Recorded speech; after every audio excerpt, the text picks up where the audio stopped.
Color TV. Color TV machiegni pacho. Ma e odwa.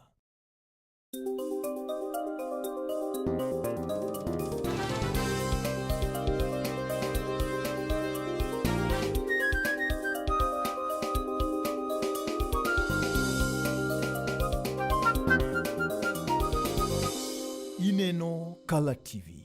Color TV machiegni pacho. Ma e odwa. Omosinio yaure nya kwaramuga jongeno kinyero matarika par koda dek Brenda. Yes. Dunero mara ario. Dwe mara dek. Adek igagana rio kod prario kod dauchel. Eno kinyero makende manyasase losono kendo warado kodi Color TV kaendi kendo tuwacho ni machiegni pacho ma e odwa. Ne wachako kod chenro go eko mag pakolo Jehova Nyasaye mabiro dhi kuom thuolo mok tin ne sachiel. Yes. Mokalo chien kanya kwaramuga jong. Ino mudu warwakini machiegni odiochieng' rima kawuono mwachake chenro magwa ayanga okinyini rihi maket kod maendi nyinga gin Justice Adoyo awuot seme Kachil kodaka an Brenda Genyo anya subanya. kendo warwaki gi lwedo ariyo ni machiegni yudo weche go manyien mabende notimore odiochieng' roma nyoro kanyakla kod odiochieng' rima kawuono kwachako kod ng'wego eko manandi kama lipot koro yango ni jatend piny owacho Migosi William Samoei Ruto sainto kono limo gweng'go eko manandi kaka thol mar wach mabende notere gwenge makono ne neno ni ochwalo chenro go eko mag dongruoge ma opogore opogore kamoting'o yawo wang'a peyni kanyakla koda bero kuonde ute thieth ma opogore opogore e kaunti nero makono. Kinde maket kod mano jatend piny owacho koro ne oyango ni omenda makore lach mok tin ne milion 90 koro oseket tenge mar biro neno ni ogundhi kendo ber ng'eny weche mag dongruok e gwenge makono. Kaka kite mapile William Ruto ne ochung' kendo ne omako frudut kendo ne osingo ne oganda jo Kenya mabende wuok e gwenge makono ni weche mag dongruok obiro kete maino mabiro neno ni otimo kendo ne ochiwo singo mopogore opogore ne jodak e gwenge gweko ma Nandi County. Mimi nauliza nyinyi watu wa Nandi County, tuendelee na kazi ama mnataka hao watu watuletee kacheshe na vitimbi na sarakasi? Tuendelee na kazi tusiendelee? Tuendelee na kazi tusiendelee? Tujenge barabara, tuunganishe stima, tupange ajira ya vijana, tuendelee na affordable housing, tuendelee na mambo ya matibabu. Wangapi wanasema tuendelee na kazi, tuendelee na kazi? Si ndio? Mnajua hapa Nandi nimewapatia milioni 900 ya kujenga stadium mpya. Na vile vile barabara zenu, kuna barabara mumetuuliza.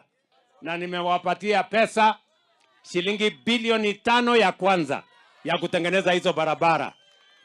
Ile yote ilikuwa imekwama, barabara zenu zilikuwa zimekwama hapa Nandi County, tumeweka pesa ya kuzikwamua na vile vile barabara mpya ambayo tumewapatia. Kilomita 250 barabara mpya hapa Nandi County. Nyinyi mnanielewa? Na tumekubaliana na hao wabunge wenu na governor na senator na mama county ya kwamba kazi ya kufuatilia hizo barabara sasa ni kazi yao. Mimi nimeleta contractor, mimi nimeweka pesa, kazi yao ni kuhakikisha kwamba hiyo barabara imetengenezwa. Wewe mwananchi wa hapa Kapsabet, mwananchi wa Nandi County, kama vile wananchi wote wa taifa letu la Kenya, uko na nafasi sasa ya kulipiwa gharama ya hospitali na serikali ya Kenya. Kwa sababu niliwaambia tutakuwa na mpango na hiyo mpango iko tayari na inawafikia Wakenya wote. Tumesema hatutaki tena mambo ya matibabu iwe ni starehe ya matajiri na wale wako na uwezo. Mambo ya matibabu iwe ni haki ya kila Mkenya. Sechenogo bende jatend piny Kenya Laktar William Ruto ne oyango ni chenro mag somo koro to sani ber e pacho kaeri kama bende omedo siro ni piny owacho mari osetiyo matek kendo giseduono nyaka omenda mag somo mano e tat somo mag kuonde weko mag tegruok mag lwedo mar bero ngima kata neno ni obero chenro mag somo e pacho kaeri. Ker Ruto bende sechenogo koro to golo kwayo makende oganda ma pacho ka mondo mi obed mabor koda ka jotelogo makwedo piny owacho mare mabende koro to wacho ni onge ber moro amora manyalo kelo makmana pogo ganda jo piny kokalo kuom makwede mag dhoudi. We are reducing the fees for our TVETs from 105,000 to 67,000. We are expanding scholarships. We are expanding access to Higher Education Loans Board.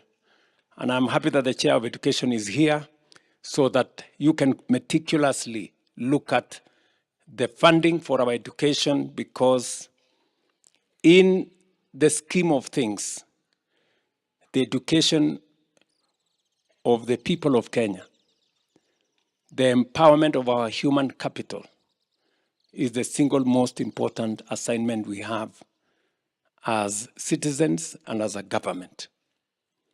Right from primary school through secondary school, to our TVETs, to our universities, and we even want to raise the bar so that we can get the human capital for us to be able to move our country to the next level. It is a fact that there is no nation that can grow beyond its capacity to think. Therefore, we must have more thinkers, we must create new knowledge, and that is how we are going to move Kenya to the next level. Tumekubaliana ya kwamba Kenya hii hatutaki siasa ya ukabila, hatutaki siasa ya migawanyiko, hatutaki siasa ya ubaguzi. Sisi tumeunganisha Kenya iwe moja. Na hiyo ni kazi yangu kama kiongozi wa taifa letu la Kenya. Ndio munaona tumekubaliana chama ya UDA na Kenya Kwanza, tumekubaliana na chama ya ODM ya kwamba tutaketi chini, tutaongea, tutapanga coalition ya kutengeneza serikali ya 2027 ambayo italeta Wakenya wote pamoja. Nyinyi watu wa Kapsabet mnasema tuungane ama tutengane? Kule kakipanga ndano kai koroni. Tuunganishe iwe moja. Tuunganishe iwe moja. Kwa hivyo nyinyi watu wa Jepterit mnasemaje? Ati mnasemaje? Ati mnasemaje? Ati mnasemaje? Hebu nione tutam. Wale majamaa wengine ni mafala. Hawana mpango yoyote. Hawajui ajira inapangwa namna gani. Hawajui UHC inapangwa namna gani. Hawana mpango ya ajira ya hawa vijana. Hawana mpango ya elimu ya watoto wetu. Kazi yao ni fitina, ukabila, ubaguzi, kasheshe na mambo ya vitimbi. Hawa watu tutawanyorosha asubuhi na mapema. Tutawamalizia hapo kwa breakfast. Hata hawafiki lunch, tunawamalizia kwa breakfast. Ama mnasemaje? Nandi hoye! Nandi hoye! Mnasema tuendelee? Tuendelee na kazi? Kwa hivyo nyinyi mnasemaje? Ati mnasemaje? Ati mnasemaje? Ati mnasemaje? Hebu nione kwa mikono ya tutam.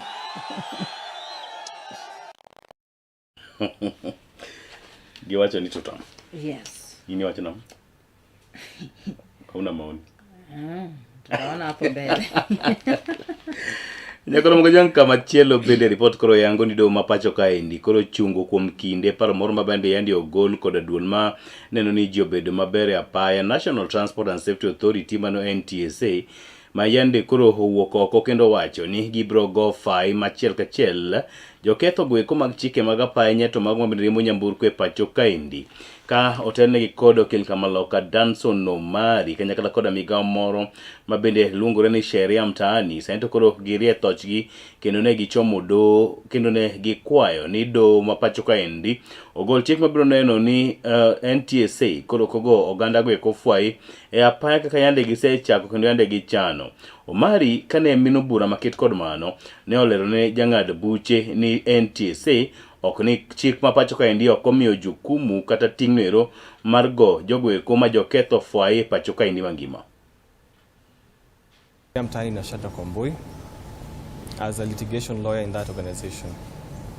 So Sheria Mtaani, upon being instructed by members of society, petitioned the High Court sitting at Nairobi. And this morning, the High Court was pleased to grant orders in the form of conservatory orders, barring the NTSA from implementing the system, rolling it out, or in any manner imposing any fines whatsoever on any Kenyan with regards to the cameras and the systems that they had put up on highways. Reason being that this system was rolled out without consulting the law insofar as the rules that govern automated decision makers are concerned as under the Data Protection Act. Press. Sheria Mtaani na Shadra Kwamboi is a non-governmental organization that promotes accountability, good public governance, and proper institutional governance. This is a non-governmental organization that purely has the interest of Kenyans at heart, and at this instance, the motorists at heart. Now, we launched a three-pronged attack on the recently rolled out NTSA instant fine traffic systems, which saw the automation of instant fines.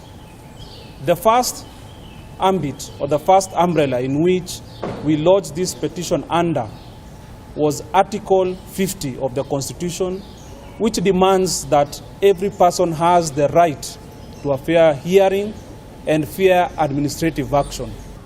Under the laws of this republic, all prosecutorial processes are governed by the Criminal Procedure Code.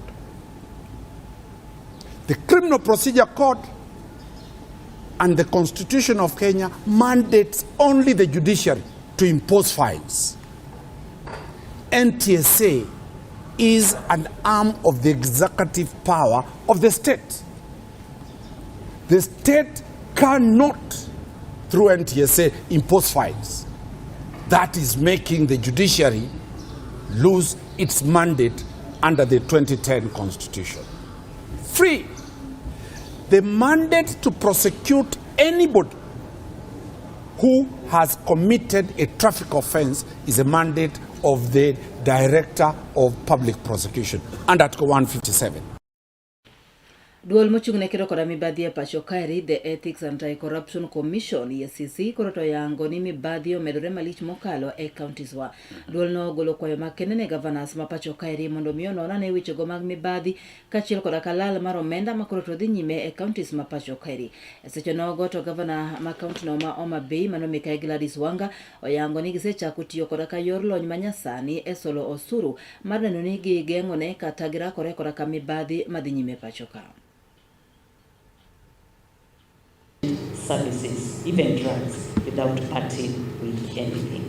So the survey, especially the one by UNODC, will give you great insights. It's on the website on how Kenyans are experiencing quite a big problem in accessing health services in our nation. And we want to partner with the counties and different institutions to create awareness on preventive measures.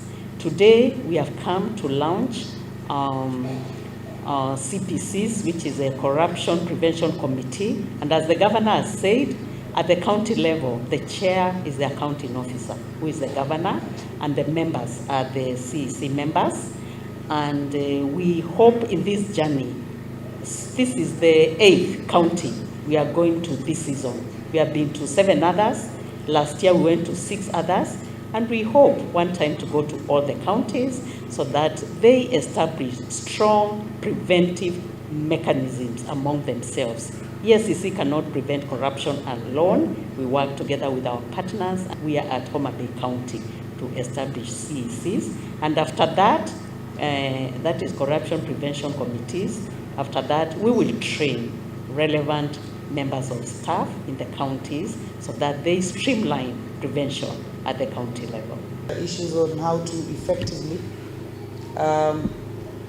prevent corruption by putting in place robust governance frameworks and prevention measures so that we can see to it that the public resources that we receive as a county are utilized to the best interest of the people. I'm happy to report that from the report that has been given that EACC had from 2017, the county government of Homa Bay has made a lot of progress in putting in place structures that ensure corruption prevention.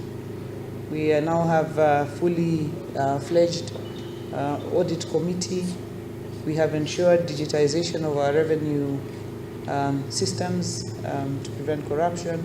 In terms of HR, we have completed and concluded and operationalized our HR manual and staff establishment, and also our disciplinary mechanisms. Here we have discussed how we will partner even more strongly with the EACC and our local law enforcement agencies here. Nyagoro mogi kaka okang' mar bero weche giko mag somo e mbalariany ma pacho ka India nyeto mago mag piny owacho koro osegolo omenda madirom milion 4.2 kaka okenge giko mabiro neno ni weche giko mag somo odhi nyime kod chwalo e wi yonero makare e mbalariany duto ma pacho ka India. Maendi biro bang' ka nyocha piny owacho osechwalo kwan omenda mok tin ne milion 8.4 ne migepe goiko kata ne duol ne universities maket kod mago ka dwaro nitie ni koro nyithindo goiko dhi nyime kod chwalo weche gi mag sombgi goiko e okang' noero makare. Mae en lipot mbele ne oyangi kod achiel kuom jodito e migao maket kod mano migosi Edwin Wanyonyi. We have received 4.2 billion shillings that is supposed to basically support the scholarship. Until now, this means that the first quarter of the year 2025-2026, second quarter and the third quarter will have been completely paid in terms of scholarships to universities, and therefore we will only be remaining with one quarter to the end of the financial year. This week, all the universities will be able to receive the 4.2 billion in terms of disbursements to them. We have already begun the slow process of disbursements, but by the end of the week, all the universities shall have received all the disbursements, which means that in terms of keeping with the timelines for the financial year, we are up to it. As we do this also, we know we have a financial gap. And we are continuing to engage the National Treasury through our line ministry, the Ministry of Education, and Parliament. As you know, we are in the season of revised budget. We have also put in a budget proposal to revise an additional request of funding to the public universities. As in terms of what is outstanding to them, we have an outstanding in terms of resource requirement versus resource allocation. We have a deficit of about 12 billion. We expect that during this process of revised one, this will significantly reduce. And so that is the process we are undergoing through. And so as a universities fund, we are doing everything possible to make sure that the students, as they join the university, that they have everything ready. And we are working through the universities that in terms of the university access to both the funds and data that we are aligned. Today we are here with the technical teams from all the public universities to discuss about their preparedness and how they need to be reporting on the scholarships, funds that they receive, and in the returns portal, how we receive the returns from the universities. Jaod bura makitutu chache North kendo jakeno ne duond buch siasa no mar UDA mano migosi Jafeth Nyakundi koro to yango ni winjruok mantiere kind duond buch siasa mar ODM kachiel kod kamano mar UDA en gino maber kendo biro bero ngima oganda ma pacho kaeri. Kane oloso odiochieng'no manyoro, migosi Nyakundi koro to kwayo oganda ma pacho kaeri mondo mi oyie osir winjruok makamano mar neno ne piny owacho bedo koda ka kwe kendo gikelo chenro mopogore opogore mag dongruok ne oganda duto e piny Kenya. Na PG kuangalia ile maneno ya NADCO report ama coin 10 ile agenda, na tuliangalia hayo maneno yote, na kwa kweli tumeona ya kwamba yale mambo ambayo ile komiti ya coin 10 ilitupatia jana, yale mambo ya NADCO yameanza kuangaliwa.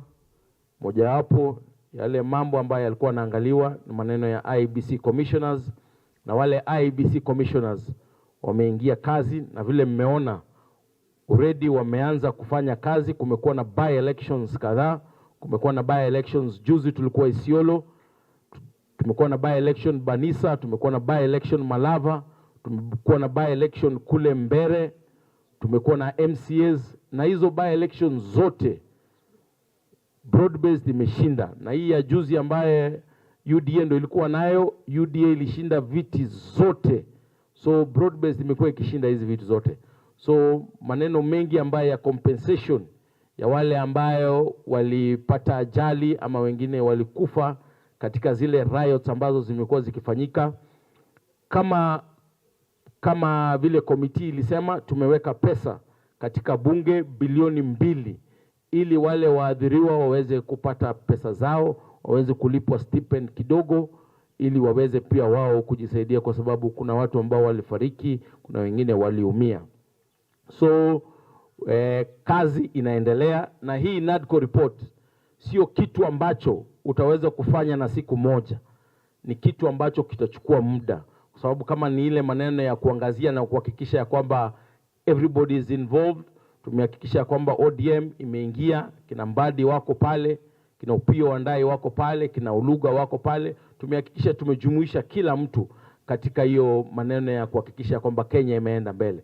Nataka kuhakikishia Wakenya wote ya kwamba sisi kama Broadbase hapa mbele tunajua ya kwamba wale waliingia kwa njia nyingine, lakini hapa mbele 2027 mimi kama treasurer wa UDA nataka kuhakikishia, kwa sababu tumeongea na rais na tulipatia rais mandate. Sisi kama NEC ya chama tulipatia rais mandate ya kwenda kuzungumza na ODM, na 2027 UDA na ODM itaunda serikali tukiwa kwa pamoja. Na kitu sisi tunaomba ni nchi, tunaomba tuwe pamoja, tufanye kazi pamoja, because hiyo ndio kitu ya muhimu.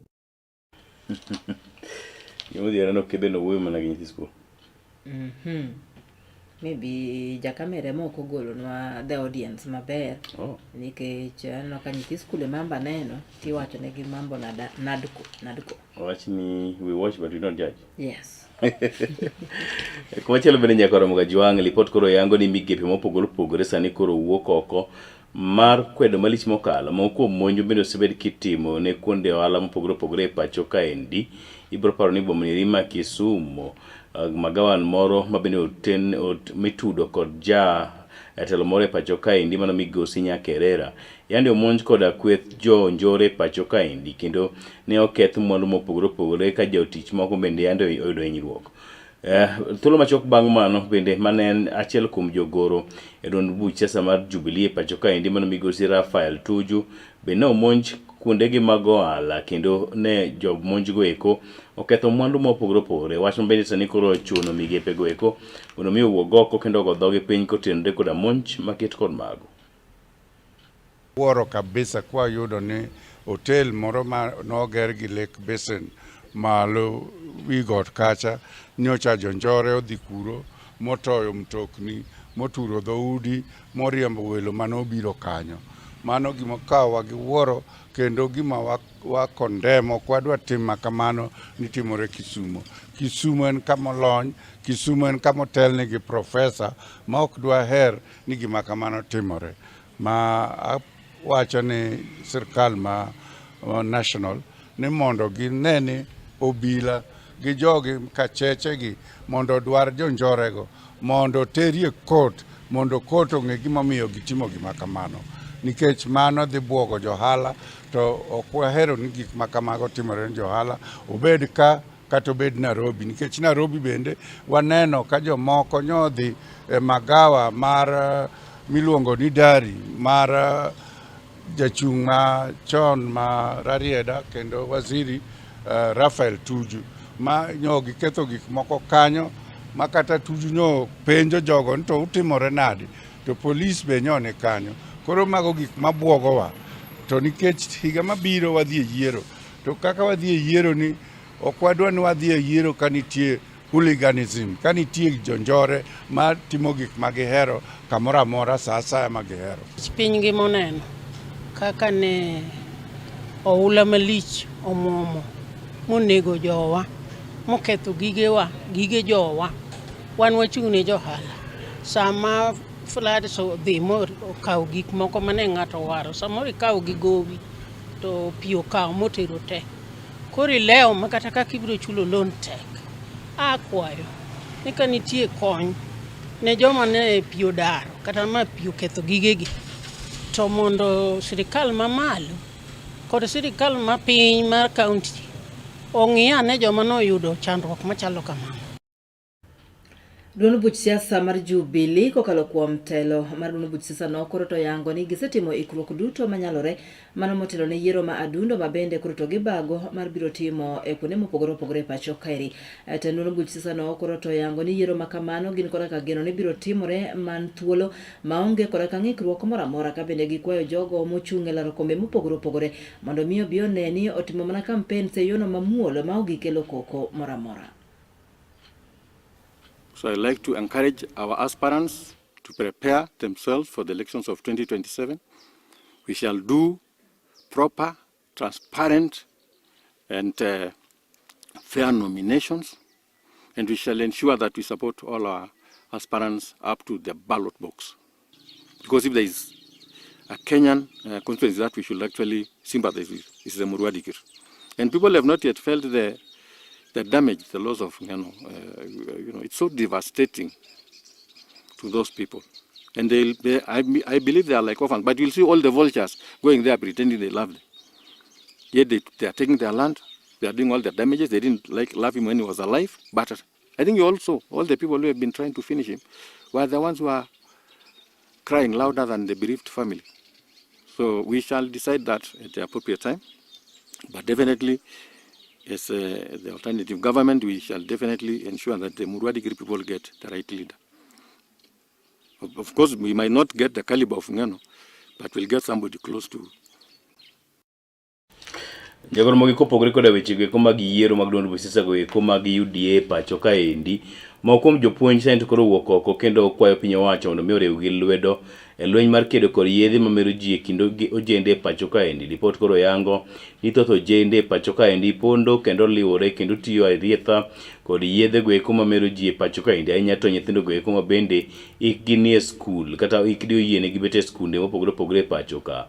Ripot ma kama biro e kindegi eki ma bende sani koro ojende ijiwo mondo mi othegre kod yedhe mamero ji e pacho kaendi mangima ni mondo mi giket mainogi e gino ero ma bende nyalo biro konyogi mabiro neno ni kinde makiny giyudo thuolo mar keto kuon e mesa.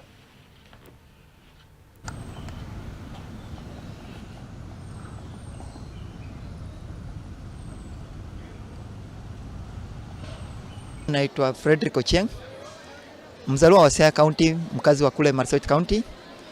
Hii kampeni juu ya mazisho juu ya miadarati kwa jamii zetu hasa vijana wetu nilianza mwezi jana tarehe 2 kule Moyale County, Moyale Marsabit Sub County, na nilichagua kuchukua Marsabit Sub County kule Moyale hadi Busia kwa maana niliona mpaka zetu ndio inaleta miadarati mingi katika taifa letu la Kenya, kwa maana taifa letu ni nchi ambayo ina sheria. Hawezi pata hizi miadarati kama bangi zinakuzwa huku katika taifa letu. Inakuzwa katika taifa ngeni na taifa jirani ambazo zinapata kuingia huku. Noah Onyango, I'm senior master and I'm also in charge of guidance and counseling. We have one problem. Drug and substance abuse is a problem. It is a problem. There are students, many who are actually using drugs. But the problem with them is that they don't open up. None of them will open up and come for counseling. So as a school, we are grateful for your coming because we think that there is going to be an improvement. And paro maber mar kedo koda yedhe mamero ji, Brenda. Ya, to ahinya ne jopuonjre ma pod somo. Maiki pod nok. Yes. To ineno kaka senior master. Uwe maber. Mano senior master. Mano senior master. Chini bedo head master. Mbele kanyo. Bor. Wale mone. Gike no. Yes. To ineno kaka josi andiko miadarati. Kangi koda producer maro neno kaka ondik mihadarati. Gigolo H oko. Yes. Koro indike ni mihadarati. Onego bed mihadarati. Yes. Okay. Lakini gilo jo mabe. Waloge matin. Jose atemo. Waloge. Bathi kono nitie lipot moro? Okay, duol mar NGCDF koro to bago romo makende mane gwengego mag Western Kenya, romo mabende koro to gidhi twak ewi kaka inyalo tieki mibadhi ma osebedo ka okwako chenro makamano. Jotelogo eko koro to igeno ni dhi yango moko kuom rodego eko ma inyalo din mar neno ni ogeng'ne wechego eko mag mibadhi kaachiel koda ka tiyo marach koda omendano mar NGCDF. Omendano mabende onego bed ni kelo chenro mopogore opogore mag dongruok e kar chung' ute bura ma pacho ka. Embezzlement of public funds through payments for multiple projects. An example is where a CDF committee would make payment for a project that has already been undertaken by another agency and prepare paperwork purporting that it is a new project. Also, bursaries given to ghost students with the effect that the paperwork indicates that the students exist, yet it is a mechanism of using those funds for one's benefit. We have payments for services that are not rendered or goods that are not supplied at all. We also have ghost projects, inflated costs of projects, and diversion of funds to other purposes that are not intended. Among the matters under investigation by the Commission is a case in which a private contractor was, in the last 2 years, irregularly awarded 49 tenders and they paid over 66 million Kenya shillings from various NGCDF committees and NGAV across 11 counties. Ladies and gentlemen, none of the CDF committees that are represented here today is immune to these challenges. Accordingly, this workshop is essential and timely because it seeks to equip you with the skills and the knowledge that you require in order to perform your duties in a manner that exhibits the responsibility and the accountability envisioned under the Constitution. This you should do even as EACC continues to investigate the reported cases.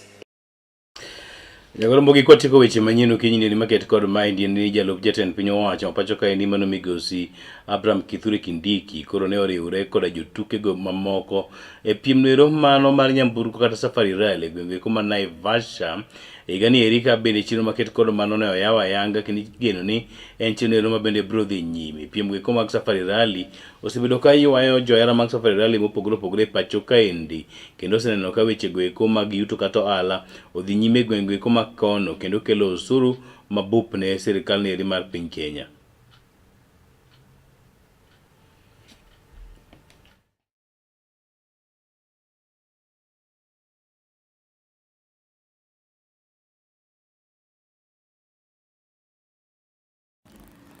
I am also informed that between now and Sunday, over 80 million people from around the world would have watched this rally.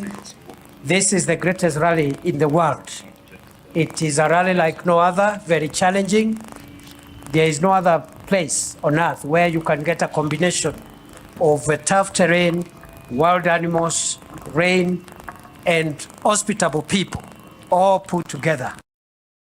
Correct. Brenda? Yes. 20 Naivasha. For safari rally. 20 safari rally. Oganda nyamburko. Oganda mang'eny okoero ga Naivasha. Why? Kinde ma safari rally dhi nyime. Nikech dhano pong'o kono kaeto ang'eyo.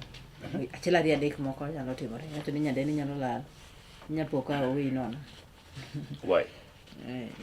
Gidhi gi jo safari rally. Gidhi kany? Ng'ini jo safari no ka ng'we mag safari rally mostly king'iyo ga joma ringo gi oting'o kanyo nyaka jogo mowuok e pinje ma oko idwa dhi pinje ma oko. Otende mag kono kende sani pong' marach. Oh, ma Naivasha. Ko nyiso ni siling koro ringo. Jite dwa dhi pinje ma oko. Timo. Idwa dhi hata, Wadhi dhi limbe. Hata. Idhi tich. Saudi? Maybe mnipeleke, I like South Africa. TZ? Germany. TZ. Nano pora dhi e pinje ma oko. Uganda? You like German? I like Germany. SA? South Africa. Why South Africa? In Africa, I like South Africa. I don't know why, I just like South Africa, their culture. They have a very funny accent over there. Exactly. South Africans, even their music. So good. The good buddies, eh? Okay. You don't work Kisumu. Bisa Kalawasi? Of course, yes. Oh, manukuri nyaku work. Kibikan? I was inside, man. I got to go take a guy. Brenda, watch on the Osekalawasi. Okay, side Mawasi. I teach in Osekalawasi. Heading to Nairobi. Actually, that's no. Indi ninya lo katagiyo ma Chabera. Nye Chabera. Kiwo koma be. Kiwo koma be ilo Chabera. Yesa unaenda mpaka Oyugis. kiwuok mtani Yes. ikalo Yugise kichopo Chabera, then idolo malo, iringe thim moro kanyo kendi, tichopo Londiani, ti connect, ti Nakuru kao rest, ti manyo yo, machomo yo madonjo kanyo. Madonjo Nairobi. Bure ka bwana. Yes. Anyo ni sani nyang ringa gi ji town. Nyang go kona go kachero. Je Nairobi kuru wuotho ka un motang'. Ageno ni ngima osedok makare ne oganda Moki County ma Nairobi. Yes. Dakos kalo kanyo adi, Brenda? Dakika kalo kanyo 37 bang' sa 12 mar okinyi. Gi kanyo mwaka goyo marwa machok ka waduogo weche go eko mantie Oboke kaka kor lwasi dhi. Awinjo ni koth mburore oko kanyo. Koth moro temo ni mondo chwe oko kanyo amba winje matin. Koro we are blessed this morning. Man is a blessing. Wageno neno. Yes. Erokamano. Senior producer Elizabeth Anditi, we wamodh pi machok. Ok en pi. Kafi. Wamodh kafi moro matin koduogo. Wang'is joneno kaka weche dhi. Iluonga ni Jasado ya Wotseme. Kachiel koda kan Brenda Genyo anya suba nyana.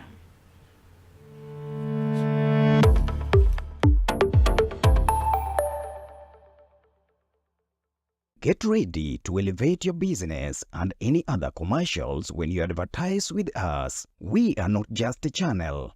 We are your gateway to the peak, for we give you the precision and desire to your commercials. Let us be your partner in success, broadcasting your message to thousands of our viewers. Contact Color TV today and let's make the magic together. Tok bedo kod odiochieng' marabora e sikunde ka iduogo pacho, yud thuolo mar kweyo pachi kendo bedo gi mor e chenro mar Bang School. Chenro mar Bang School chakore sa 10:30 mamidhiambo nyaka sa 11 mamidhiambo. Kama inene katun mamori, ipuonjori weche mathoth, ibedo kod mor gi nyiero motimo Cathedral. Kik bai, Bang School, chenro manigi mor lilo ne nyithindo duto. Color TV, machiegni pacho ma e odwa.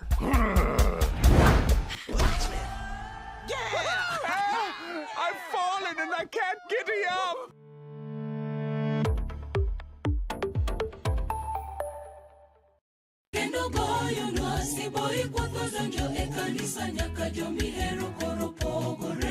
En gino makare mar chako odiochieng' gi Ruoth.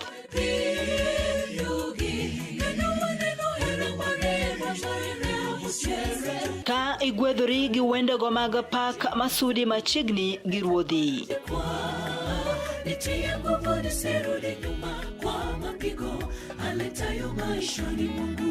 Bende wakelo ni jipo mag muma koda puonjruok mar leson ma itayi gi Pastor Charles Odinde.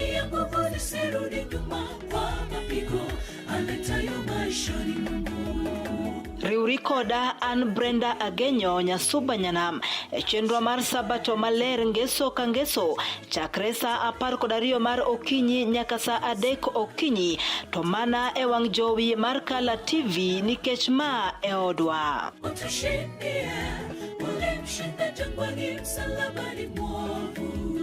Get ready to elevate your business and any other commercials when you advertise with us. We are not just a channel.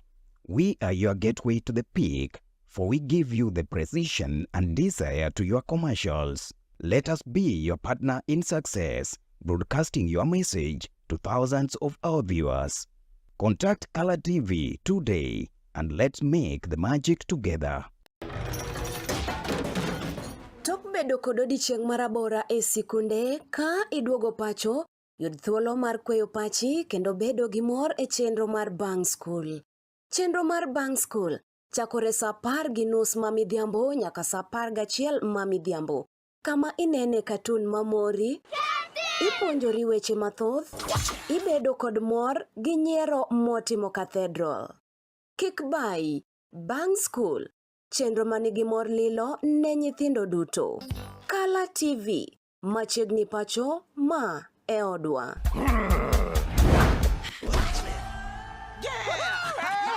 I've fallen and I can't get up.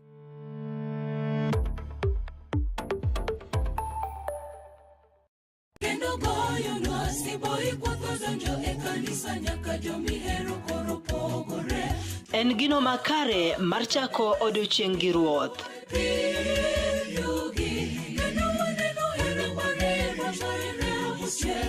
Ka igwedhori gi wendego mag pak masudi machiegni gi ruodhi.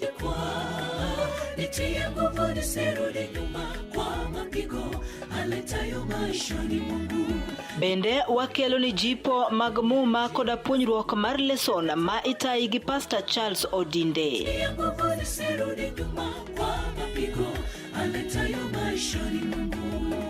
Riuri koda an Brenda Agenyo Nyasuba Nyanam chenro mar sabato maler ngeso ka ngeso chakre sa 12 mar okinyi nyaka sa 3 okinyi to mana e wang jowi mar Kala TV nikech ma e odwa.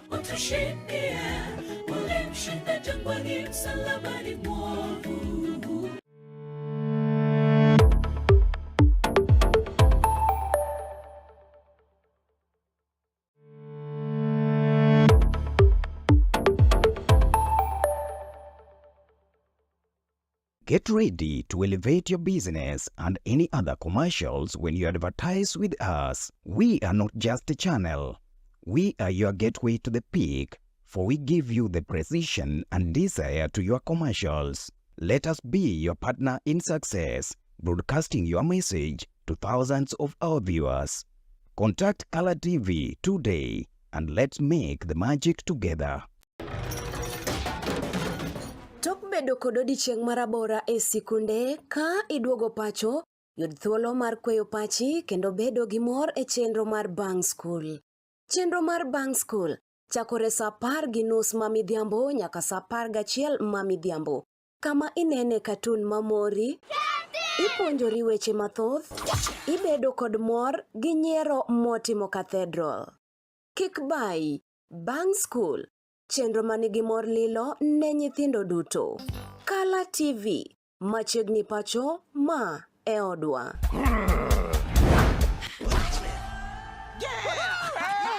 I've fallen and I can't get up.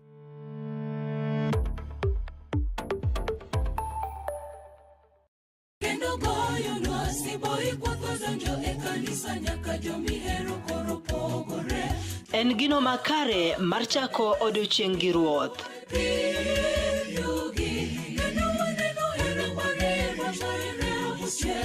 Ka igwedhori gi wendego mag pak masudi machiegni gi ruodhi.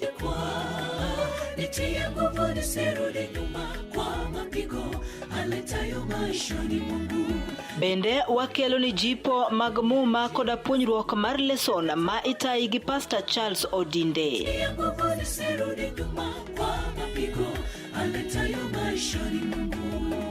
Riuri koda an Brenda Agenyo Nyasuba Nyanam chenro mar sabato maler ngeso ka ngeso chakre sa 12 mar okinyi nyaka sa 3 okinyi to mana e wang jowi mar Kala TV nikech ma e odwa.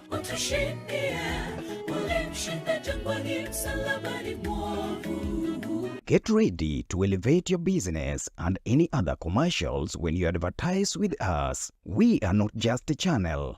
We are your gateway to the peak, for we give you the precision and desire to your commercials. Let us be your partner in success, broadcasting your message to thousands of our viewers. Contact Color TV today and let's make the magic together. Tok bedo kod odiochieng' marabora e sikunde ka iduogo pacho, yud thuolo mar kweyo pachi kendo bedo gi mor e chenro mar Bang School. Chenro mar Bang School chakore sa 10:30 mamidhiambo nyaka sa 11 mamidhiambo. Kama inene katun mamori, ipuonjori weche mathoth, ibedo kod mor gi nyiero motimo Cathedral. Kik bai, Bang School, chenro manigi mor lilo ne nyithindo duto. Kala TV, machiegni pacho ma e odwa.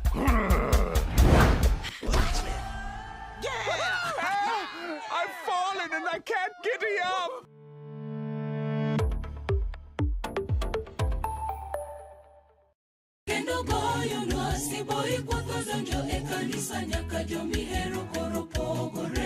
En gino makare mar chako odiochieng' gi ruoth.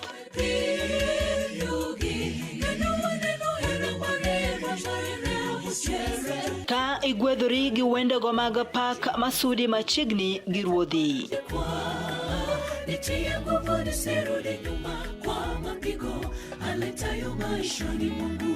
Bende wakelo ni jipo mag muma koda puonjruok mar leson ma itayi gi Pastor Charles Odinde.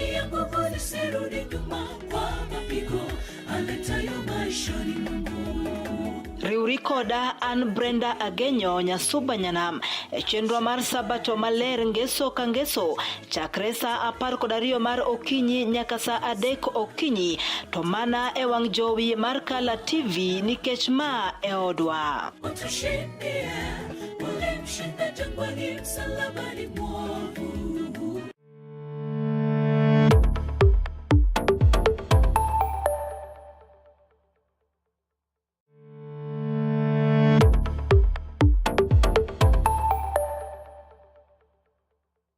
Get ready to elevate your business and any other commercials when you advertise with us. We are not just a channel.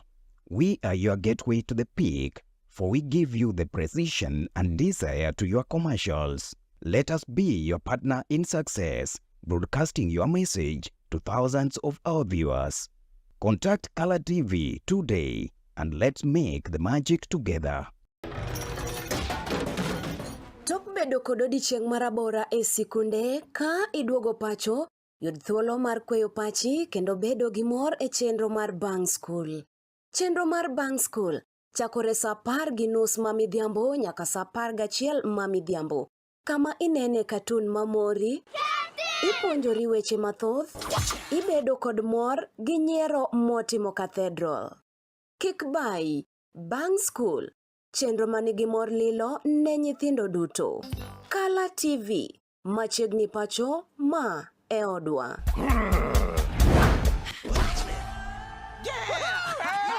I've fallen and I can't giddy up.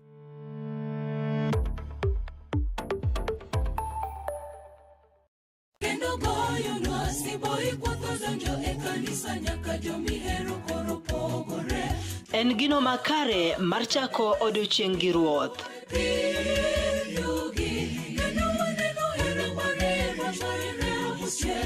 Ka igwedhori gi wendego mag pak masudi machiegni gi ruodhi.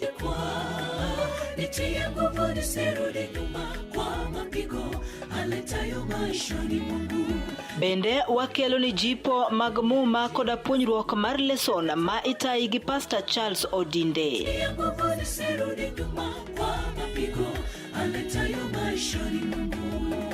Riuri koda an Brenda Agenyo Nyasuba Nyanam e chenro mar sabato maler ngeso ka ngeso chakre sa 12 mar okinyi nyaka sa 3 okinyi to mana e wang jowi mar Kala TV nikech ma e odwa.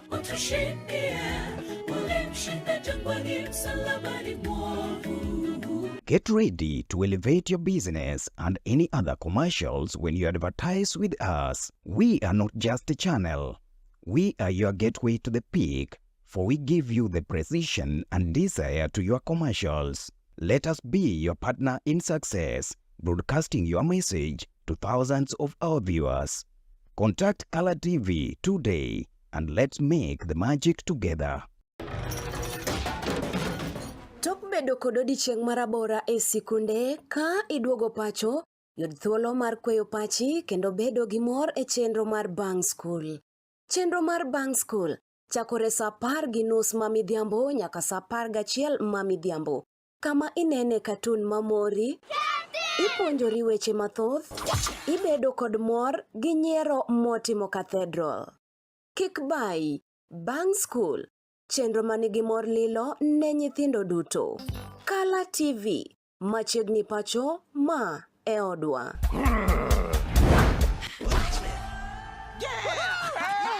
I've fallen and I can't giddy up.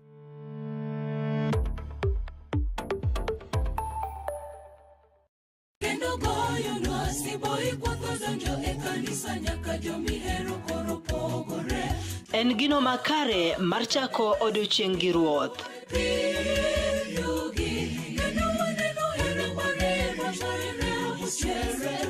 igwedhori gi wendego mag pak masudi machiegni gi ruodhi.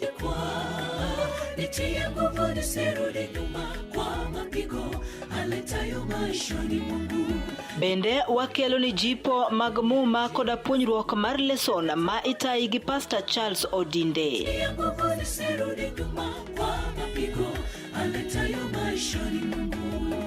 Riuri koda an Brenda Agenyo Nyasuba Nyanam chenro mar sabato maler ngeso ka ngeso chakre sa 12 mar okinyi nyaka sa 3 okinyi to mana e wang jowi mar Kala TV nikech ma e odwa.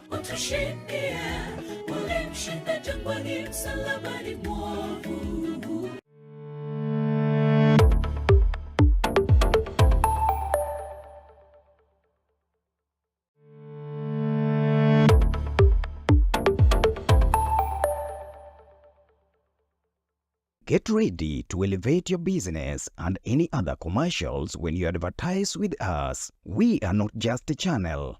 We are your gateway to the peak, for we give you the precision and desire to your commercials. Let us be your partner in success, broadcasting your message to thousands of our viewers.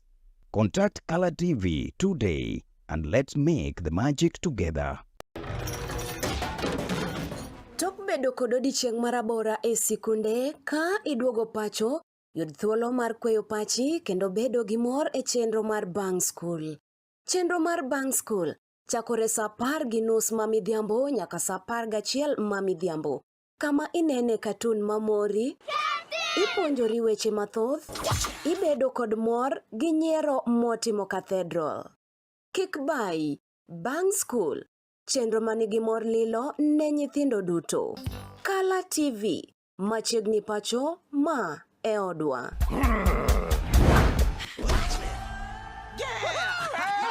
I've fallen and I can't giddy up.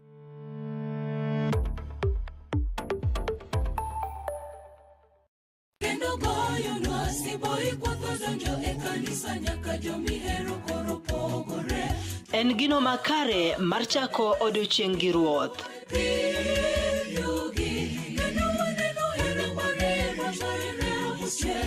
Ka igwedhori gi wendego mag pak masudi machiegni gi ruodhi.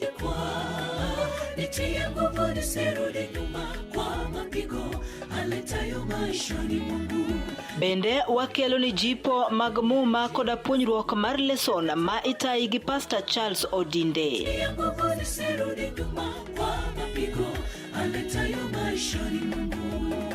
Riuri koda an Brenda Agenyo Nyasuba Nyanam chenro mar sabato maler ngeso ka ngeso chakre sa 12 mar okinyi nyaka sa 3 okinyi to mana e wang jowi mar Kala TV nikech ma e odwa.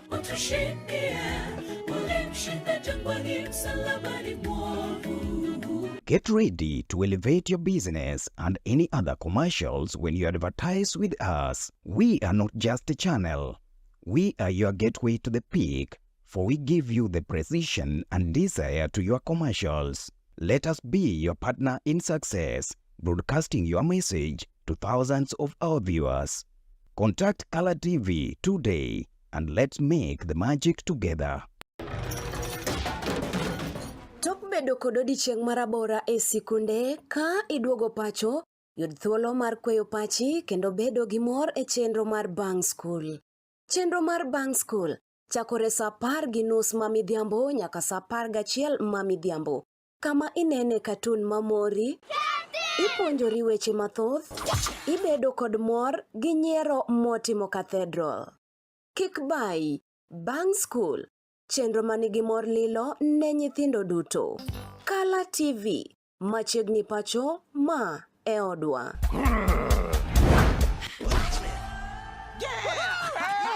I've fallen and I can't giddy up.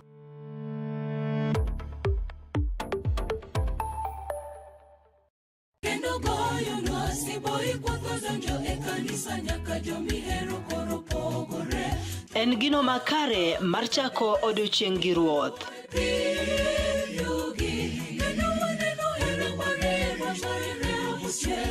Ka igwedhori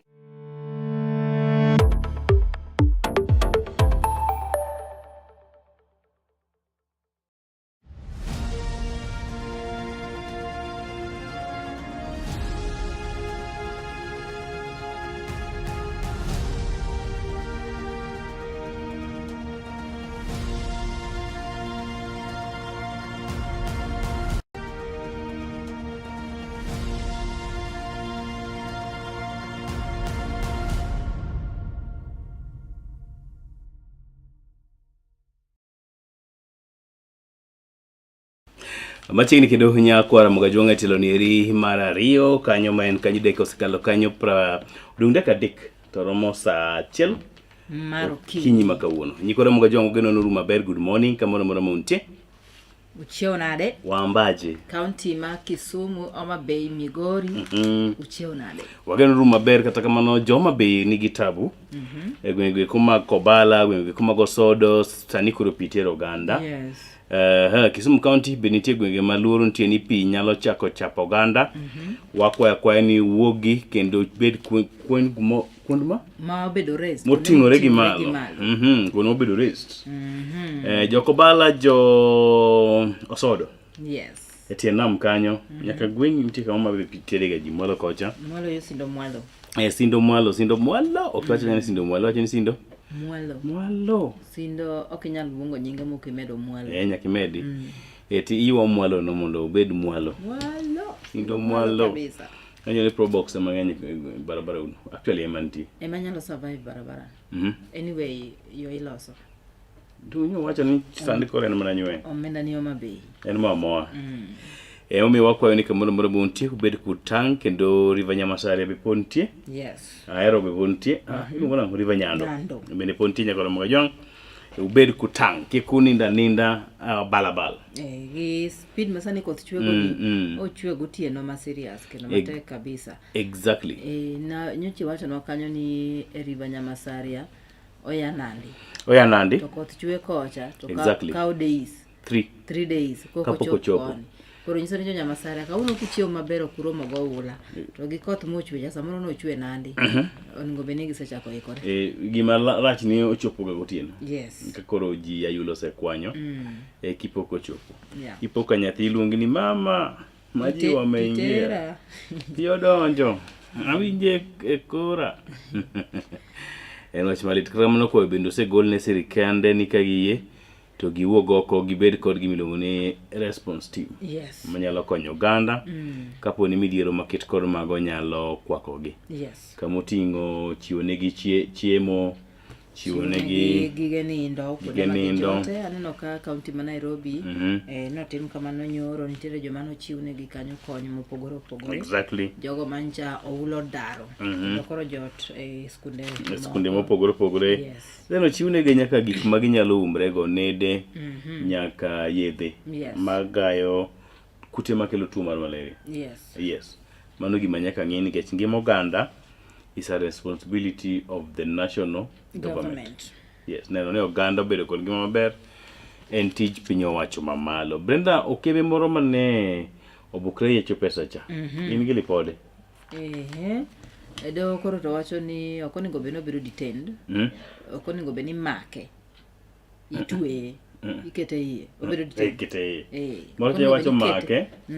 Make to ningo beni imake. Tuwe binyalo tuwe kopo ni oseng'ad bura. Koro ng'amo kunya bedo detained mano ng'amo kunya tuwe. Mano ng'amo kunya tuwe. Exactly. Kora ang'o mi bedo oningo beni timena. Kok inyalo bedo detained. Fwai. To fwai ne mochulo. To chulo. To ka fwai yota mechulo titimo nang'. Ero ko oningo beni ko. Dweche 3. Kod yaga. Obedo iye. Maximum prison. Mano is the same as tuwe. Yeah. Doma Kisumu sani koro no golo chik ne tesendo bila ma Central Kisumu. Were uru gi Maximal Mori. Maximilian. Ben go nying machalo nying. Mi. Maximilian Mori. Mondo mi owe thuolo. Kik aparo ni mondo mi do nyosa di kot. Yes. Maiso ni do chal kagima no seng'eto ni ochul sing'alo 100. Donga koni ko beno onge pesa. Onge pesa dituro. Ang'o mondo mi obedo detained kendo gi polise. Kech pok no chulo rambun. Kech pok no chulo rambun mano golne gi do. Mano golne kod do. Iyecho pesa. To pesa bionge go. Pesa no bionge go. Pesa bo kinyalo yudo mapiyo kaka inyalo konyi. Akili ju. Ng'ini tire makosa moko kata ko maki ne to koro chak soli anyuola kata ni ng'ane koro maki koro nyaka omake no timo ni no iyecho pesa. To kare men gi pesa no kogola gola. Nitie gik ma kata kiwinjo no mak justice. To understandable. Yes. Unyalo choko mendo ni yawa magi gima mako ji. To koro gik moko moelo kaka mokebe ni timone. Kapar. Kata no kasoro. Ka indogi kata miano ke yudo dong. Oro mitimo ginene. Oroma Sapa moro Neno kaka gini. maiye ber kabisa. To ento kayo timina. Neno ka oyiecho.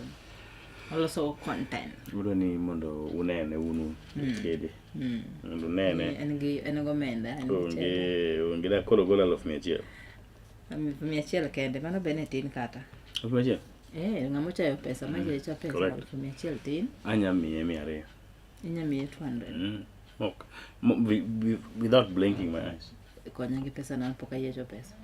Mana ngamo yecho moro kasa. Ana dembora. Idwa naoma. Abi moro yechi. Idwa naoma ka ole. Koja chanti moro nya gol tigigo ka. Titimni tiche matindo. To je social media ko biro Jennings gere to cut that part to keto. Exactly. No, nyandende salaimba. Yeah. Nyoro. Exactly. Ni winjo kaka notwak? Exactly. Koro wacho ni joma mine weuru luor. Wawe luor wabed joma nigi chiro. Mondo ular kombe. Mopogore opogore gi joma chuo. Ang'o ma mono ga wuok oko? Winjo gik mawacho? Onge pesa. Joma mine onge pesa. Exactly. Unungo. Mine nigi pesa. Mine nyalo. Mine nyalo waonge mana power. Power mwadwa. Women power. Power is what we need as women, but money. Udwa power koso power. Wadwaro power. Umeona buru. Umeona jo. Jo be ni kodwa ka. Mano nyako mojo. Mapio wadeno wang'i weche mantie oboke mapacho kaendi ka wachako kanyo kod Daily Nation kinde mwarito oboke na Roma Standard. Yes. Mondo miyo chopi Standard ni jaleoga. Nairobi bor. Nairobi bor. Daily Nation wawe. Tali jo Nairobi gi okula mare ndio nini? Standard okula rekni. Jo Daily Nation to biro kama kata kotho chwe. Gisingine hapa ni kotho gengo ja newspaper. Tapoko kele but Daily Nation emo satelo. Daily Nation no fly. To ngane biro gi probox. Standard biro gi ndara. 2027 Supreme Dilemma ite mane wach makoro dhienye ite mokwongo mar Daily Nation nyakoro Mongajwang. Ka report ma hie dhienyo kanyo ni despite the outcomes of the last 3 presidential elections have been challenged in the apex court. Ni kata obedo ni yiero mosekalo kuom higni 3 kata kuom sidinya 3 mosekalo chien, yiero maket kod mambo osebed kibagwe pacho kaendi, osebed kichwalo nyim do mamale pacho ka. Higa mar 2027 ntiere kod chandruoge gi owuon mobiro go. Yes. Piny kanyo? Iwacho kanyo ni high stakes. The Judicial Service Commission is recruiting a Supreme Court judge to replace Justice Mohamed Ibrahim who died last December. Manyiso ni do mapacho kaendi nyakoro Mongajwang sani koro go chandri mar biro neno ni gimanyo jang'ad buche moro mowinjore okaw kar migosi Mohamed Ibrahim mabende nowito ngimane. Yes, but 2 more vacancies, one certain and the other likely in the general election year, will trigger fresh hiring in the middle of intense presidential election campaigns. Machini gidwaro mondo gibed kod jong'ad buche go eko ma bende sani koro pachgi leyo malich mokalo.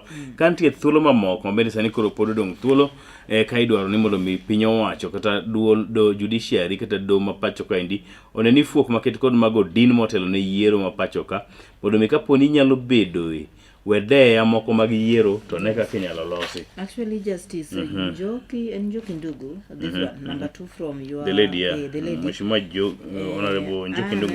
I know that she is one of the judges mobile nominated madwadhi laro komoro mar judges in the High Court, whatever, the ICC. Aneno tipo kanyo mar Mikae Martha Home. Madier no? Madino inonga ni Mwilu, Justice Philomena Mwilu. Ma Justice Ojwang. Smoking Wanjala. Ginga modong. Kaso matung kanyono ero. Isaac Lenaola. Jogi mapuntie. These people have been in this bench for years and years. Nyaka na chak yene primary na winjo mananga milungo ni Mikae Judge William Ouko. Jang'ad buche William Ouko, jang'ad buche Njoki Ndung'u, jang'ad buche Philomena Mwilu, Jaugai Mado, Martha Koome, Smoking Wanjala, Isaac Lenaola. Mage nyingi mosebedo kwa winjo. Wang'eyo ni lokruok to biro mbele kaendi. Iteni eri mar ariyo nyaka Mogajwang. Wacho kanyo ni 1 dead, 10 injured in school septic tank collapse. Mane en masira manyalo timore gwenge ko mag was it Nandi? Yes, Nandi County. Ne kinde manende nyithind school moro miluongo ni school miluongo ni Kapsabet Girls for the Deaf. Kane girango kaka nyamburko buora ma ne ko jatend piny owacho. Yeah. Nyasi moro Kapsabet boys. You know the Kapsabet boys? Yes. So nyithi Kapsabet Girls for the Deaf chiwa nyowe to ngimagi. 1 dead, 10 injured in school septic tank. Achiel owito ngimagi ka 10 modong to yudo owuok kod hinyruok maricho richo bang' kane gilwar e bugo moro makano pi nyaga e skul noero mano ma Kapsabet Girls for the Deaf e county noero ma mwinge mag Nandi. Lipot bende yango ni wach maket komandi nochuno jatend piny owacho migosi William Ruto mondo mi ne ogo gom kendo duogi nyaka skul noero mondo mi ne owuo kendo ne kaka ne chal mar wach. Apani mano was a good gesture. Exactly. Ok ni no odhi gi nyime ka gima be gima igwe chien kanyo gima notimre chien kanyo onge. Yeah. That was a good gesture. Kata kamano no we kwano omenda moktin ne milion 5. Yeah, mano we kanyo mondo mi okony school no. 1 people died and 10 others were hospitalized with injuries after septic tank collapsed at Kapsabet School for the Deaf in Nandi County yesterday. A little of that 5 what? 5 rescuers who were injured while saving the children are also admitted to hospital but are in stable condition. The pupils had gathered to watch President William Ruto's motorcade arrive at the neighboring Kapsabet Girls High School. Maisha ni abich kum joma yudo hinyruok kwenye koro Mogajwang, abich kum gin nyithindo. Nyathi achiel tho, nyithindo 10 hinyore, but 5 other people. 5 more. Mane konyo, magi koro joma koro noyuoro mar konyo. Rescuers. Bende no hinyore ya. Bende yudo hinyruok. Erokamano kuom lero wach maket kod mano. Yeah. The only option mane nyithindo ge nigo was to see. They can't hear. They can't hear. They just wanted to see. And all of a sudden, gima notimre otimore. Watimo mos makende. Yes. Itimore Dick, High Court suspend NTSA instant fine. Wach mabende ne wa mi e weche manyien mokalo chien kanyo. Eni do mamalo mapacho kaisa nikoro wuok oko kendo chungo. Report mondo kata team moro mabende National Transport and Safety Authority NTSA no liethorego mar go fai jogo iko maketho chike wanga paya sechego kisechego. Yes. Kabende sani koro dansa no mari girino diedo kod sheria mtaani migao mar sheria mtaani mar chungo chenro kagi chungo chenro maket kod manano kanyo director mar NTSA General Nation Kundiwa kane owuoyo kod jofwambo. Yes. On Tuesday. Motorists were given a reprieve when the High Court temporarily halted enforcement of the National Transport and Safety Authority automated instant fine system. Kautholo mbari mondo misom report maket kod mano. Brenda itimra ngwen wacho nango. A shifting bench, 3 Supreme Court vacancies loom before 2027 election. Wacho kani Justice Njoki Ndugu may exit the Apex Court following a nomination for election to the ICC. Creating another vacancy. Yeah. Maisa ni ogwele mondo mi odhi do ma piny mangima. Mondo mi odhi. Oh. To one of the judges makuro to the do mar piny mangima. Mogwele. Okay. The president. Yeah. I'm just smelling a rat. Why are you smelling? Let me ask you. You appointed me to the courts. Yes. I murder our people. I've murdered the people. Did my UD a bench? You don't smell a rat? I don't know. It's just doing its job. Kwekende.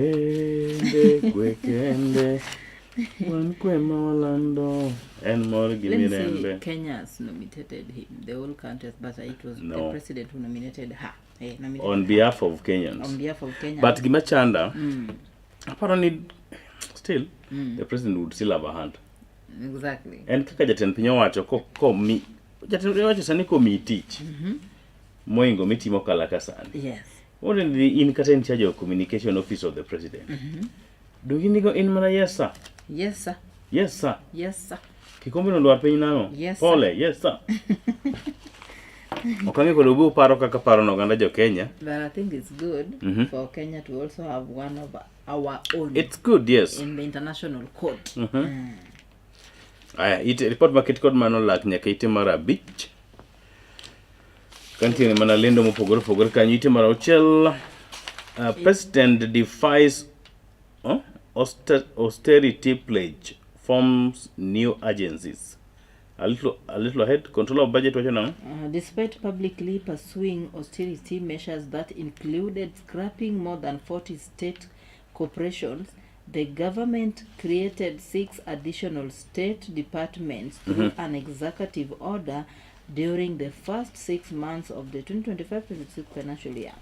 A new report by the Controller of Budget, Margaret Nyakango, shows that the number of ministries, departments and agencies increased from 81 to 87 in the current financial year. Matiende nango? Nyiso ni piny Kenya kata ker mapacho kae di koro nitiere ministries moko kata departments moko mochuogi ma were not there. Mochako keti mana i komenda ma higa mokalo 2025-2026. Gima agencies gore na cha. Exactly. Migepe pod dhi mana nyime kod medore. Nitie offices moko ma koro ichuogi meda kata imoro go osiepe. Osiepe. Osiepe inda un kanye. Inwe waketi kato kamuketi no. For example, ni jotend migepe. Wis jotend migepe mana one of office more pacho kan jotend migepe. Otema ngone jotend migepe. I don't know what he's doing to jotend migepe. But that is an office and he's hunting. Who is that? You don't know Jatani Migepe? Who is that? Musalia Mudavadi. Oh. I didn't recognize that guy, man. Office marja Jatend Migepe. So what is he doing there? One Jatend Migepe pogore migao mar somo. Kokante jatendegi. Migao mar thieth aden duale kokari tire jatendgi mo cover them. Like they are pet. Actually, it's like Ruto neonge gi post mora manonyalo miyo Migosi Musalia Mudavadi. And you know he promised him that thing of prime minister and there is no prime minister. Constitution doesn't allow that. So he ended up fixing up a position. Ma is not even there. Corruption pod bro chamo ganda jo Kenya. Exactly. Mani gima Nyakango wacho. Ngeni pesa noseka omenda mara monade 14.52 billion. Apisino. Mar jatend migepe kama Migosi iwache ni ngene nga. Mano is one of their pieces mochuogi. What did you say his name is? I don't know that guy, man. Musalia Mudavadi. Musalia Mudavadi. Who is Musalia Mudavadi? And jotend migepe. Oh. Yes, ni ne makoro rango overall chenro. En nyapara. Ne makoro rango chenro tema. Marwanda igere. Jotend migepe tema pacho. So how does that help us? Mage offices ma Nyakango. By that time mawantie koda ogai magayo jotend migepe no. Yes. To put wantie koda skunde manyawawa. Migao mar somo. Wantie koda nyithindo manyawawa. Kabisa. Wantie koda omenda mapodi lodha. Shate makoro ne problem gilodho. Pile to jopiny pile. Jotend migepe to kao mana mamalo riwo gango. Gima piny. Aparo ni en kinde mowinjore jenzi ochiew kendo. They are getting woodwinked, by the way. Bishop is coming. Kodia. Yes. You know Kodia? I know Kodia. The Kasarani preacher for Raila is coming today. He said it live. Corruption. Koro kang wan gi Bishop Kodia ka apa ni Kodia wang ne wapenje wachni. Yes. Ni positions miketo mang'eny gi. En manyo rwako jatend piny dala nenyo weekend. Yes. Koro penyo maduong' en ni be kanisa osedhi otanda gi jatend piny owacho. Koso. Look, but the church is quiet for some time. I don't know the Chinka church nego koko. Who is the church, by the way? Of late, they are quiet. Kanisa ni mawuoyo ga en Anglicana Catholic. Adweno luor. Wacho ni adweno. Adweno wacho ni ok gidwa siasa e kanisa. And then but Anglican. Lakini Sara ambeto dong ginene. Karibi nge. Ange. Adweno sura gano. Sura gewes. Adwen sura gewes. Wacho biro timore malisa ahinya to ok wadwa siasa e kanisa. Doko gedo. Wagedo. Koro kanisa nyaka wuog oko mawach ni bende ginyalo chung' makoro gikwedi richo. Exactly. Brenda ka every day en machung' ni e lunch. Katimo gimarach. Tek mondo mi kora chung' mondo mi akwedi Iful. wang'. Mondo mi afula gimarach. No bedo kama. Uma samani wacho mana ka onge ka chopo. Onyo ni lechi kuodho kotimo. Ka onge. Koloko ng'e. Koloko ng'e. Koduogo ni. Boost for varsities as students as state release 4.2 billion in scholarship. Yes. Hapa ni mana achiel kuom weche mabende ni nitie it weche manyien mapacho kaendi kawacho ni thousands of what? Thousands of continuing students in public universities will receive 4.2 billion in scholarship this week, a state agency announced yesterday. Nyithindo go eko mabende dhi nyime kod sombgi e mbalariany mapacho kaendi nyaka Ramogi Jong ite mar abiriyo yango ni osegol kwan omenda mok tin ne bilion 4.2 kaka okang' mar neno ni odhi nyime kod siro sombgi.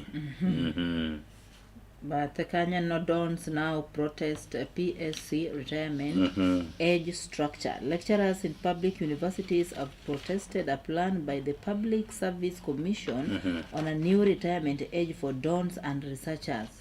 Manyiso ni they are the dons, Sasa ni koro nitie report mawacho ni lecturers gibiro timo Ndalogi mag retirement koro to medi koso duoke. Okay. In the new guideline, professors and research professors will retire at 70. Okay. While those with disability will retire at 75. Okay. Why favor? What? Gin magi wacho ga pele ka ni disability is not inability. And why do you add yourself yes if it's not an inability? You are being added those years because you have some inability than I am. I think exactly. I'm one of the people living with disability. You see, I can't see very well. So yes, the government should start paying me something to do with this. I'm disabled. Don't tell me I'm people with disability. Do they know you? I need to register. I want to register as one of the people living with disability. But how many people are using spectacles outside here? If you are using spectacles because Ninjaro, it's fine. I know. If you are using it because you have a problem with your eyes, my friend, it's a different case. We need to register. I have a friend of mine. Ma kogolo specs to kuwuothi. This is at least inangeni wuotho. Me ringi nyaka. Yeah. Okay, ringi ga keto specs. 100 meters. Koro, I have a friend of mine who is a student still at the university. Makaun kode ot to no go langolo to stimo the. Okonyan kata piny. Oh God, I piny 1 hour. Mano kore disability. Actually, what I meant was ni ka intie kod disability, muwacho ni is not inability. Yeah. To imedu years gi nikech untie kod inability. Exactly. And why are you you are a special refusing? It's a special case. You have a special case. Okay, I think what they mean ni nitiere kaka negi bedo ga iketo gi piny ni ngano negi ngol makama koro nitie tije mok nyamege no whatever, but they want to be included in actually the reason for them not to say need disability is not inability and ni mondo meki kungi gi wang maro ruma ahinya gibe gin mana dhano. You see, talking about this, I think one day onigaluong jalonye weche gi mondo mi opuonja oganda wa. Yes. Awinjo ni kata kiromo gi ng'at ma ong'ol, allow me to use that term. Ka idho matatu ma wuotho gi wheelchair. Awinjo nitie kaka onego bed ni ikonye idho gari to not unless be no kwayo. Kik inen ng'ama ni e wheelchair tini se choke. Choke. That one iketho ratiche. Nyaka en mowach ni I need assistant. Gech kose wacho ni odwaro kony to bro specify no odwaro kony kanye gi kanye. Yes. Kan ng'ama miyo ting'eni ng'eny ne conductors gin ga joma chuo. In ko kijuko ng'ama miyo anya donjo ni. Yes. Na kwayi konyo no. Wekta na kwayi. Man is not even the big thing. Imake arieta. Kika keep design mi make moko more. Exactly. Pin kanyo tie wach mako wanga Brenda. Future of day schools uncertain. Team to make decision. Maiso nango? future mar skunde go mag day schools mar round wa koro to bagni ma en kaluwore gi kaka ne grade 10 odonjo wach nitie skunde mag day school mano ko yudo kata nyithindo while national schools or cluster 1 oyudo much more nyithindo mang'eny mokalo gek pod goyo competency based education e pacho ka ndi mangima kaka ikete tim keche ma pod kelo ruoka senior schools that fail to attract sufficient numbers of grade 10 learners face uncertain future as government officials insist on optimal utilization of resources. Eka uthulu maringi report market kon mano ni to kinjara magweche mag somo ni to ngima makiny mar skunde go eko ma nyithindo dhi to dok gago ginyalo biro chalo nade ite mara aboro weche hospital blocking patients to lose licenses. What do you mean, Dwale? That's Dwale speaking, eh? Health facilities that turn away patients will have their social health authority share portal suspended or their operating license revoked. Health Cabinet Secretary Aaron Dwale has warned. Who suffers? The patients are going to suffer. So Dwale. Who suffers? Some decisions they make without considering who is going to suffer. When you lift up a SHA operation in a facility, yes, ikonyo kanye. The root cause emono go beningi yone angomo miyo this patient is getting turned down. Angomo miyo gidwa admit. Yes. Because because of also uteteth mag jigewegi ywak ni the government is delaying in releasing that money to them. Let me ask you a question. Reread that statement. What any health what? What any health facilities that turn away patients will have their social health authority SHA portal suspended or their operating license revoked. Health Cabinet Secretary Aden Dwale has warned. Aparoni ma oteni osiptende mag jigiwegi. Kech sirikal ok nyal oro sirikal osiptende gi. If I'm not wrong. Yeah. Ite mambele kanya kod mga juang gin lendo ma otim ka okulo mari mondo mi rangi ite marapar and tears and tension inside Raila's staff crisis meeting. Yes. Watokanyani tears flowed and tempers flared during a tense meeting of the staff of the late ODM leader Raila Odinga as a sweeping shake-up of his employees unfolded behind closed doors at the Capitol Hill office in Nairobi on Wednesday, 5 months after his death. Romo moro nitie ka mano bagi kodaka jogo manitione migosi Raila Odinga. They were working in his office. Koro en romo no mano bedo gi tears and tension. What's jobless? Some employees were informed that their positions had become redundant following Mr. Odinga's death. Miso ni kombe managi makogo. Exactly. Sani koro unge nengo. Samoro kamuso kani in kama personal PMR. Iba video personal PMR nga and he's not there. So so many people lost their job. Power. Tingi build personal power. Unless he really mapiyoke. Of late sene noka seche ma power wuotho. To ya wuote ni toke. Yeah. Hey. Sani power seche ko video power konya wuotho kana kamano. Yeah. Where's Winnie by the way? Winnie Odinga. Maybe she's busy working in Eyala. Eyala. Okay. Wewe watno gikanyo. Where are politics? You don't know. Itemara par koda chiel nyakor mogajuan gin lendo mopogore opogore o itemara par koda rio. Computer wizard denies 200 million theft. Hey, nange joma kwalojika.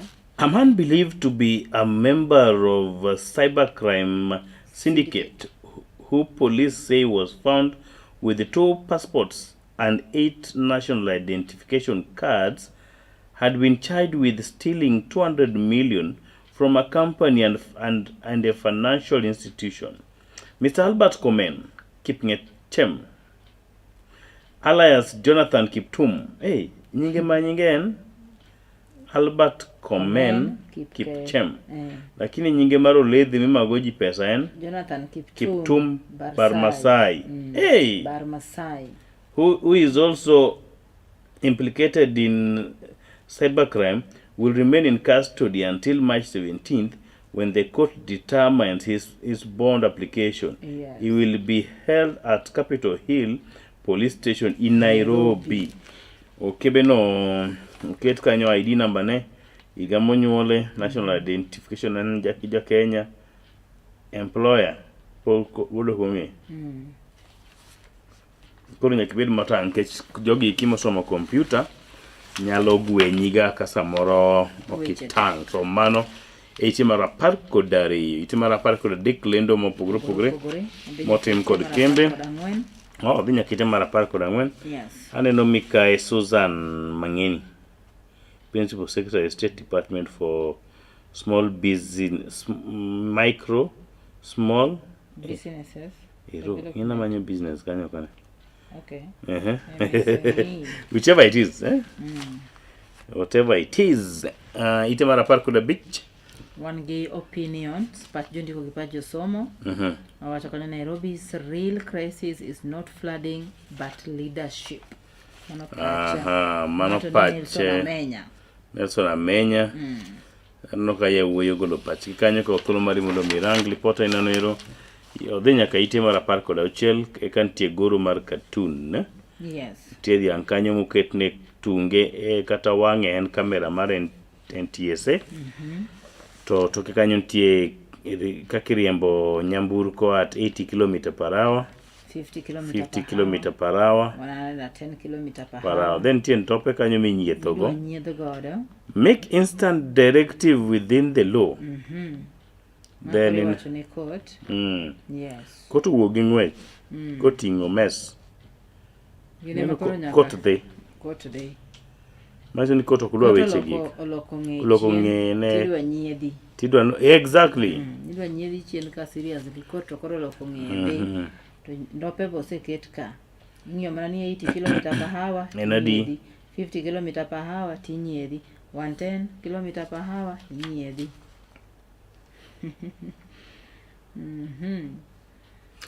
Nitie report piny kanyo mondiko ja Nation Media Group, why Nation Media is always has always too tall. Yes.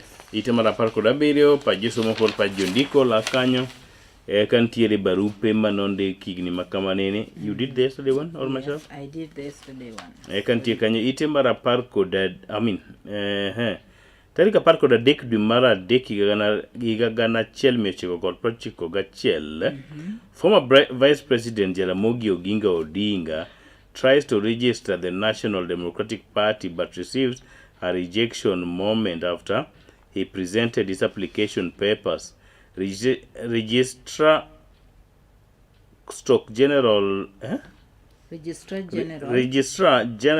Joseph N. Kingarui tells him, I have summarizedly refused to register the proposed political party because such registration would be in contravention of Section 2A of the Constitution of Kenya, which provides that there shall be in Kenya only one party.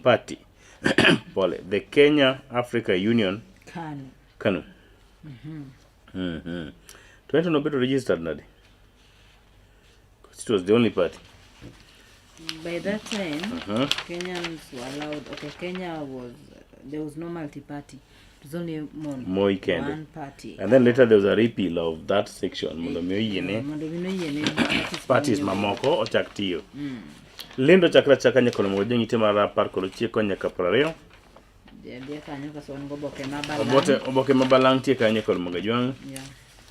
Ka tulo mari mondo mi son ano tipo kanyo mar Atakaruga. Ola chalo nagi some governor ino.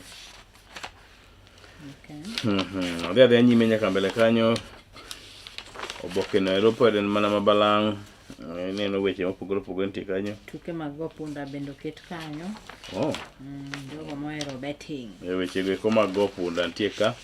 Inyaka thuolo mari mondo mi rang kapo ni ng'at manigi miche moro. Yes.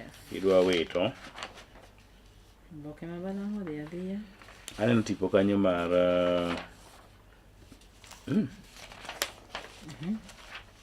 Where power, purpose, and African royalty met. Bad girl. No bad girl? Yes. Tie kanyo. Then mago sigena mutede kod ngima joma mine nyaka mga jonka thuolo mari mondo mi rangi. En oboke moringa ringa. Omiyo karo kae kawuono. Nyaka ite mambele ka. 21 counties wa.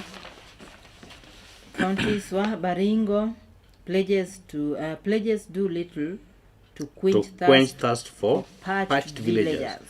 Singo masani golo ne jogo eko ma chieng kod nogno goyo sani koro ok tim gimoro amora. Yes. Mondo mi otiek riyo ma bende koro nego jopiny. Aina gwenge ko mag Baringo kocha. Yes. On paper, millions have been allocated for water.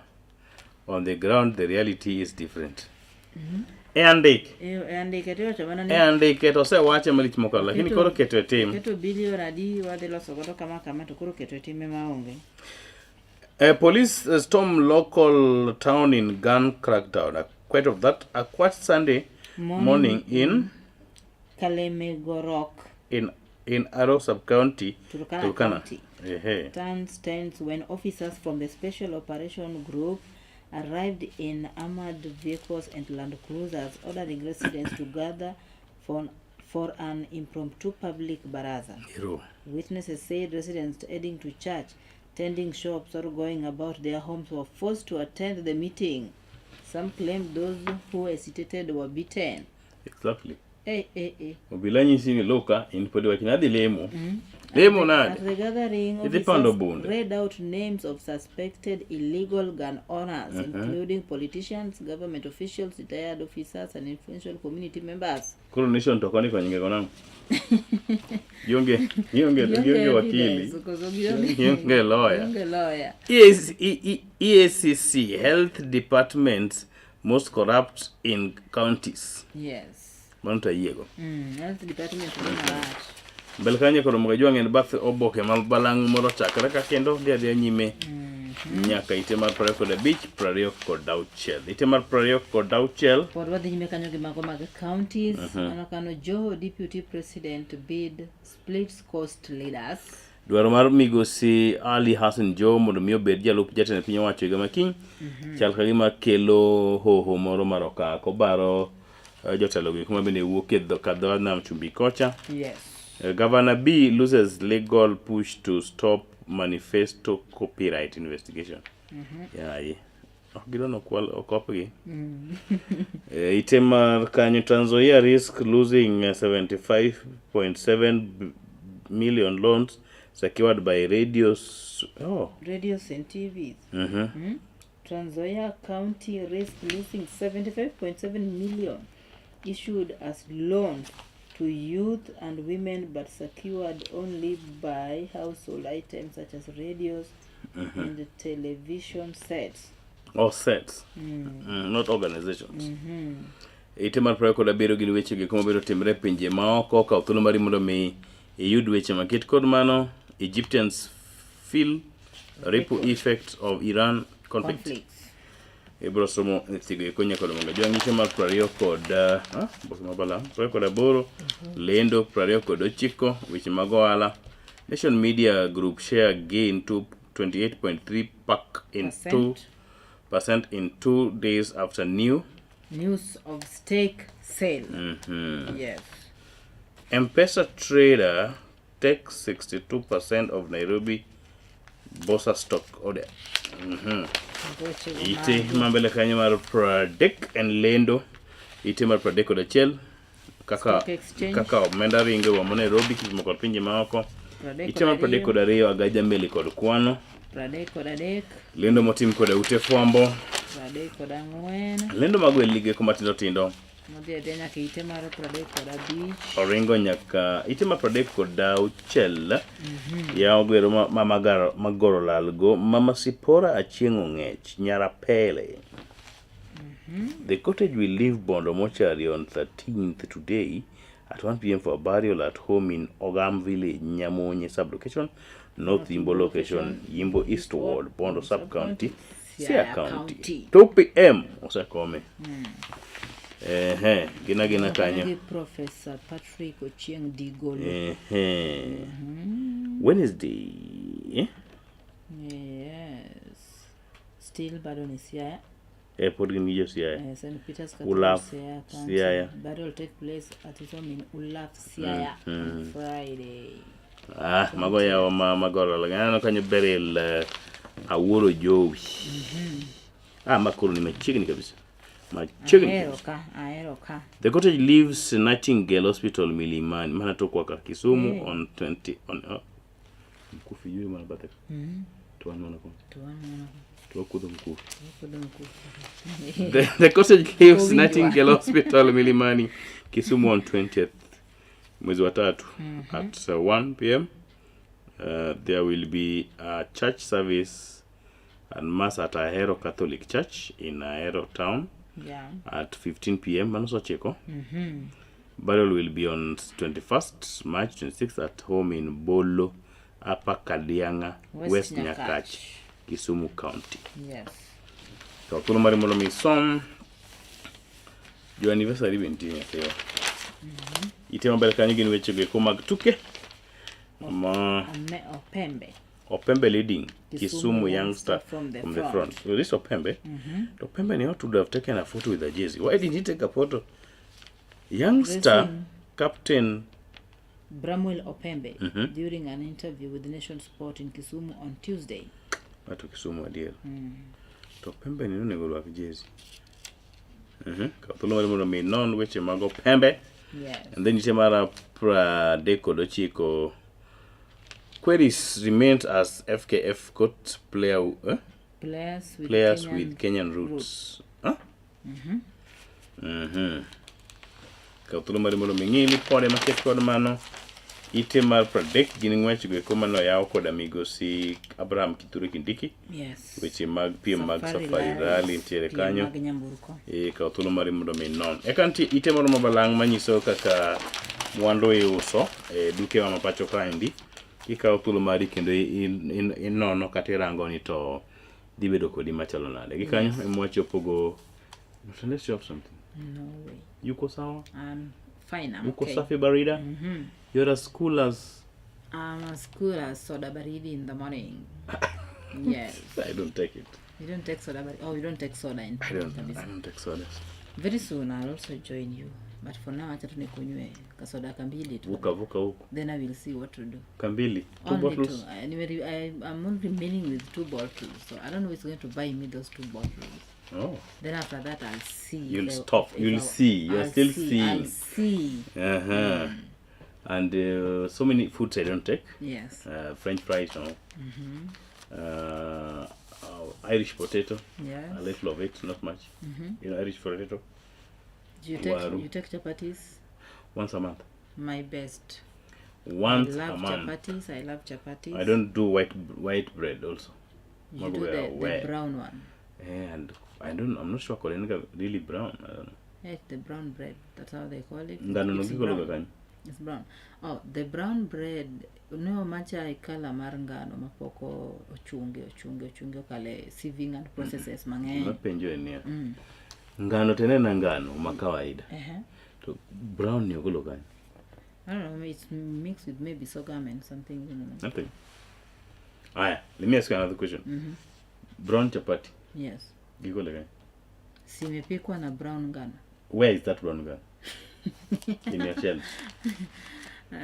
No, let me ask. I'm teaching you. Yeah, teaching. You said no brown ngano in shell too. Gikini. Kidding your nini? Okay, I'm not keen on that because I don't. Because it's not there. You would have seen it when you go to those. Aiko. Akuna brown. Akuna brown. Are you serious? I'm serious. I know it has not just come to your mind. Ni ongea ngoni brown chapati. Iko. Akuna. Me personally nimepika brown chapati.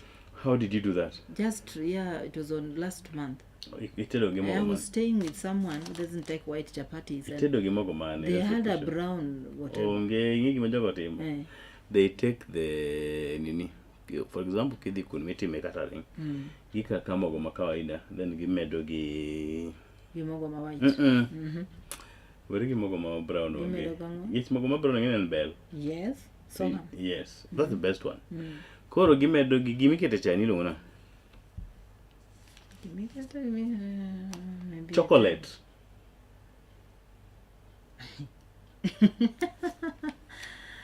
You just add a little of chocolate and you have brown chapati. You take the white the sorghum, mix with What chocolate. is sorghum? It's sorghum, by the way. No, wheat. Wheat. Not sorghum. Wheat. They take wheat, the common wheat. The common wheat. Kurustie mikande cha to gikande gi chocolate. To make it brown. Yes. And then they tell you that's a brown chapati. Exactly. Why are they calling it brown chapati? That's what I was asking you. Whatever. Honestly, that's what they do. There's no brown chapati in the system. Today, go to any joint, not really joint, but any supermarket. Yes. The nyeo kata kiyudo mogo mar brown no. Ngisa actually. Adi manyo tok ma. Ayaka tumo nini tera di manyo brown chapati. Waka uyueyo. Yes. Kawa duogo to wabiro kod twak. Yeah. Kod Jadolo Daudi Kodia.